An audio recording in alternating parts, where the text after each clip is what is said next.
टुंग टुंग का साया एक गांव था। वहाँ के लोग सीधे सादे और मेहनती थे, पर एक बुरी आदत थी। वो लोग हर रात चुपचाप जंगल में जाते और वहाँ से लकड़ियाँ काट कर लाते। दिन में सरकार का डर, पर रात में सिर्फ कुल्हाड़ियाँ और लालच। एक रात दो गांव वाले कुल्हाड़ी लेकर जंगल में घुसे। घनी झाड़ियों और ऊंचे पेड़ों के बीच वो एक भारी तने पर नजर डालते हैं। एक लंबी लकड़ी जो बाकी लकड़ियों से बिल्कुल अलग दिख रही थी। उस लकड़ी पर धारियां थीं, मानो वो सांस ले रही हो। अरे देख, ये लकड़ी तो खुद ही जमीन पर लेटी है, काटने में टाइम नहीं लगेगा। हिप हॉप ने कुल्हाड़ी उठाई। तभी एक आवाज आई, बहुत धीमी लेकिन कानों के पार जाती हुई। टंग टंग टंग, सब ठिठक गए। सकूरा ने इधर उधर देखा लेकिन कोई नहीं था। फिर वही आवाज, इस बार तेज। टंग टंग टंग, हिप हॉप के पैर थरथराने लगे।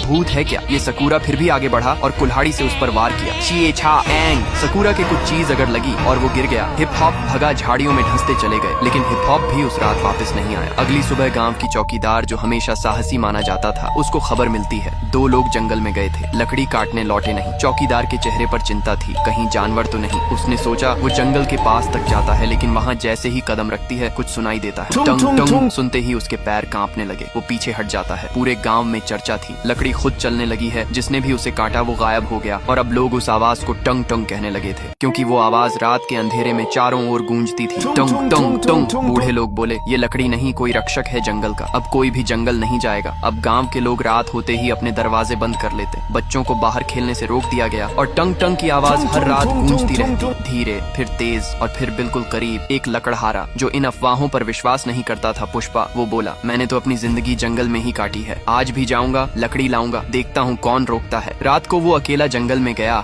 और कुछ घंटों बाद उसकी चीख सुनाई दी, बचाओ, ये कोई लकड़ी नहीं, ये जिंदा है। फिर उसका कुछ पता नहीं चलता। चौकीदार ने अब ठान लिया था, ये सिर्फ कोई अफवाह नहीं, कुछ है वहाँ, कुछ ऐसा जो हम इंसानों को रोकना चाहता है। वो बुजुर्गों के पास जाती है। एक बूढ़े बाबा कहते हैं, वो लकड़ी नहीं, जंगल का राजा है। टंग टंग, न वो आदमी है, न जानवर, न भूत है, न देवता, वो जंगल की आत्मा है। जब भी किसी ने जंगल को नुकसान पहुँचाया, वो टुंग टुंग बनकर लौटा। चौकीदार अकेली जंगल के पास खड़ा था। हवा तेज हो रही थी, पेड़ हिल रहे थे और फिर वही आवाज, टंग टंग। झाड़ियों के बीच से वो आकृति सामने आई, लकड़ी का बना एक इंसानी आकार, बिल्कुल सख्त, पर आंखें जल रही थी। चौकीदार की सांस रुक गई। वो देख रहा था जंगल के रक्षक को, लकड़ी के राजा टंग टंग को। टंग टंग कुछ नहीं बोला, सिर्फ एक बार जोर से गूंजा, टंग टंग, और जंगल की जमीन कांप उठी। पुष्पा भागा नहीं, लेकिन उसकी आंखों में पहली बार डर नहीं। सवाल था, क्या ये राक्षस है या रक्षक? ये वीडियो फ्री फायर को टैग करो पार्ट 2 के